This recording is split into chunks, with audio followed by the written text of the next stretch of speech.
Hey guys, this is Rogue Zombie Bear, And Mama Bear. and we got a special little video here that's not going to be like anything we've done before. So, Mama Bear, you want to take off and explain it since this was kind of your idea? So he was really involved and listening while we were doing this to the Spirit of Arkham's playthroughs. And now that we have all the Spirit of Arkham's, I wanted to go ahead and mute our mics and just play those. And then we'll come back on and do a sign off at the end. You ready? Okay, guys, so this is what we're going to do. Let's go here. Let's go here. And we'll just play them in order. Okay, now we're going to play them all in order. So we'll see you guys. We will see you guys. We'll be right here, but we will be playing this all the way through and turning our mics off, and it'll just be listening to these nonstop. So, thank you guys, and I hope you enjoy this.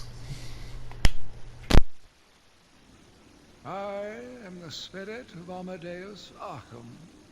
Through my actions, I have saved this cursed city, where my own curse is to forever remain in the shadows.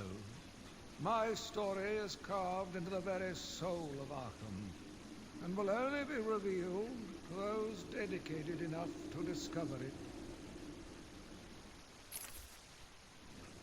My family's blood ran through the heart of Gotham. We were doctors, politicians, and teachers. We have been the organ cleaning the arterial filth from the city. We have been its servants, giving all to protect it. And still it has chosen to hurt us.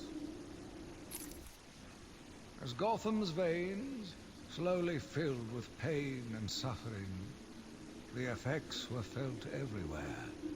My father fell first, infected by some foul disease. My mother lived on, but only in a dream. I returned to the family home to care for her, for she remained in her bed for as long as her body continued to breathe. Her tears kept me awake at night. My journey lasted little over a month, visiting academics in both Metropolis and Keystone. I was exposed to a wealth of new ideas. I began my day returning home in good spirits, eager to see my wife and family. I ended it kneeling in their blood, broken fragments of my life, pouring through dripping red fingers. I returned to my work, but I could not shake the pictures from my mind. I should have been repulsed, but I was more eager than ever to find an explanation for why someone would do this. They brought the animal before me, shameless and barking like a mad dog. For what felt like days, I endured his boasts. He took pleasure recounting his actions, cataloguing his depraved crimes. What should have been revenge turned to pity. This poor dog needed my help. The island changed little over the years. Its reputation was in tatters, but I vowed to fix it. As the buildings were rebuilt, I saw the future. A bright, wonderful future.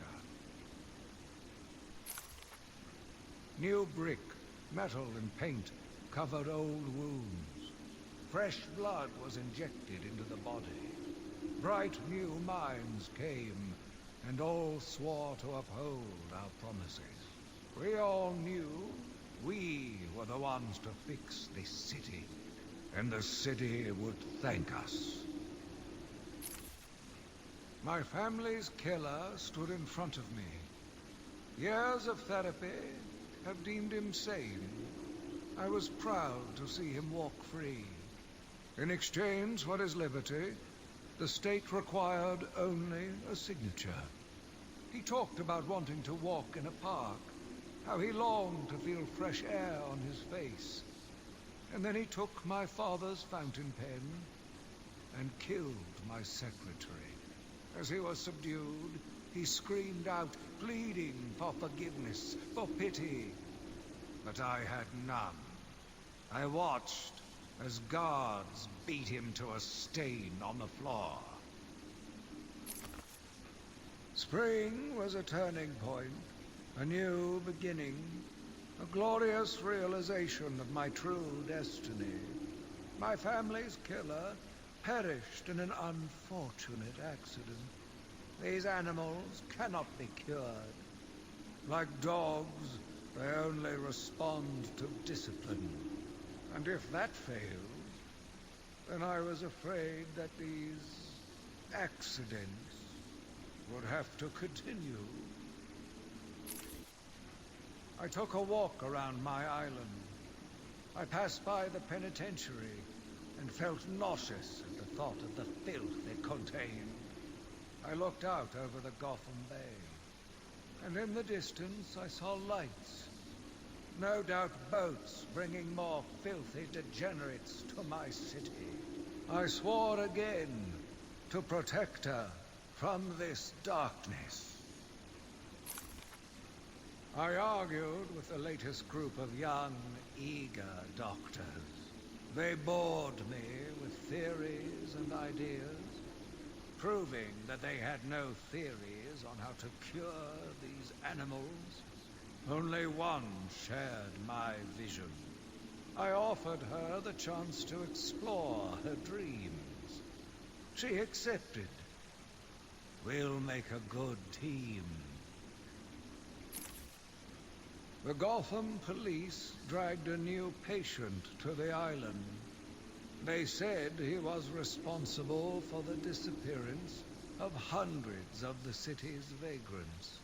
As I looked at his disgusting body, all scales and teeth, my mind ran free, dreaming of delicious punishments to break this monster. Doctors gathered around, poking it, examining, but only I knew what would cure him, once and for all. The beast was too strong. His animal savagery nearly cost me my life. I took my frustrations out on a lone patient. His case notes suggested he was a paranoid schizophrenic. His pleas, as I beat him to death, suggested much more. His confessions were illuminating. My path was clear. Every day I found the patients more distracting. Their insane mutterings and constant twitching disgusted me. There was only one way to cure this evil. Only one way to purify the city and ensure its future. I needed to prepare myself. I needed to be ready. I had a sudden pang of conscience. I sought counsel from my priest on the choices I had made. I asked him if it was a sin to kill in order to save a life. The holy man said all life was sacred, but a judgment would not be upon my soul if I acted to save another. I left the confessional with my soul uplifted, convinced more than ever I am doing a service not only to mankind, but to God as well. I watched in silence as he brought in the woman. Her skin now a venomous green. The wanton creature no longer looked like a human being, much less a woman. The Bible says Suffer not a witch to live. Yet he has once again delivered this female atrocity to our care. Once I have dealt with the monster, I think it will be time to see if green wood does, in fact, burn. Sitting in the darkness outside of his cell, I watched the crazed twitching, listened to the disgusting words that came from his mouth. How can I let a dirty animal like this live? He is the cancer I have sworn to protect the city from. Curse me for a fool. How could I not see it until now? The monster had a confederate. I hid in the darkness near his cell and saw with my own eyes one of the doctors whispering to him. She looked at him through the transparent barrier with tenderness, with, dare I say, desire. My skin crawled with revulsion as she kissed the glass. Fighting the urge to dash the woman's head through the glass, I let her continue. The damnable clown might have shared secrets with her that would be useful once the mad dog has been executed. I'm sure the woman will reveal what she knows to me. If not willingly, then certainly under electronic persuasion. After that, a lobotomy, I think. Unfortunate for one so young. But her lust has put the reputation of Arkham at stake. Yes, a lobotomy. The very thing. There is no other way to ensure her silence in this regrettable matter. Yet again, I found myself watching him. No one can provide a cure. He laughs in the face of those who try. Amadeus would not have let him live. And neither should I. One last sip of cognac, and I was ready.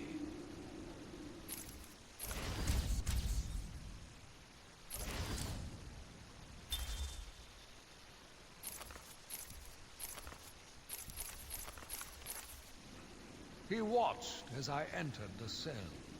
He smiled as I showed him the knife.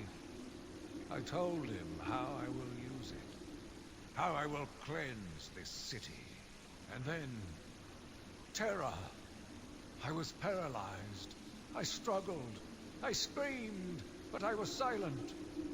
The monster looked at me, expressionless. He ran my blade slowly across my forehead. A smile cracked across his horrible porcelain face, and I heard the filth fall from his mouth. He laughed and called me that horrible name. It must have been Crane, another one who doesn't deserve to live. Why do these people thrive on chaos? Joker, in particular, desired anarchy.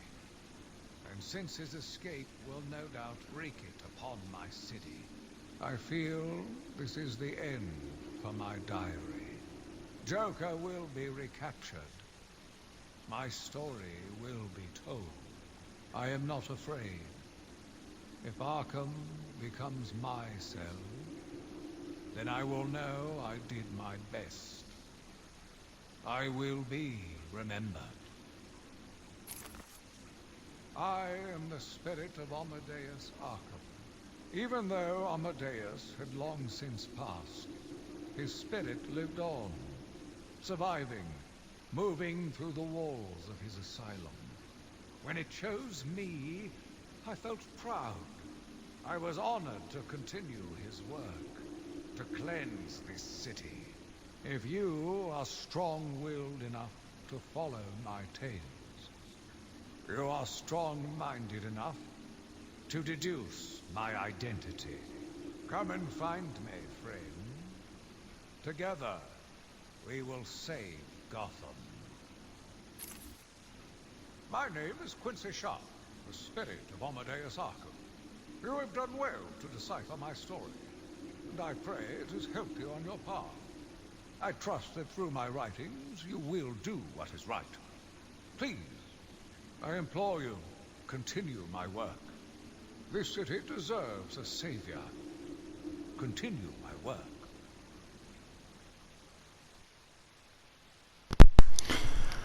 Okay. Sorry about that, by the way. My finger got a little stupid there. But yeah, so there you guys go. Definitely something interesting. You could see the transformation as you went through the videos, though. It switched from person to person. Yeah. Well, and they definitely told it like it was a timeline for sure. So, I mean, listening to them all at once was definitely a really interesting way to do it. Yeah, it was pretty cool. But I think all this was all about Quincy Sharp being him. I don't think any of it was actually about Amadeus. Yeah, I think you're right. Alrighty, guys. Well, I hope you enjoyed the Spirit of Arkham. And, yeah. We just thought it'd be an interesting little thing to do. And I don't know if it's ever been done before, but if it has, we figured we'd make sure, regardless. We thought you would like to see that and listen to it. And, yeah, you would discover it and see if you could discover it on your own. Which, if you listen to all of it, yeah, you kind of do. Because you're like the one person that has freedom to see all the patients and sees everyone who comes in. But when you're playing the game, sometimes you miss some of that because you catch them out of order or whatever. And so that's why I thought playing them in order would be really interesting. You don't think about it because you're busy trying to get everything else done. So yeah, and sometimes it cuts off. If you start something else or you find something else, like the Riddler cut that one off. The Riddler cut that one off, so and you don't even hear it. Worry about going back into it because I was like, well, we can just play it in order. I wonder if you could ever play the game and confront. Well, no, you probably can't. But that would have been cool if you could have confronted him and say, "You are the spirit of,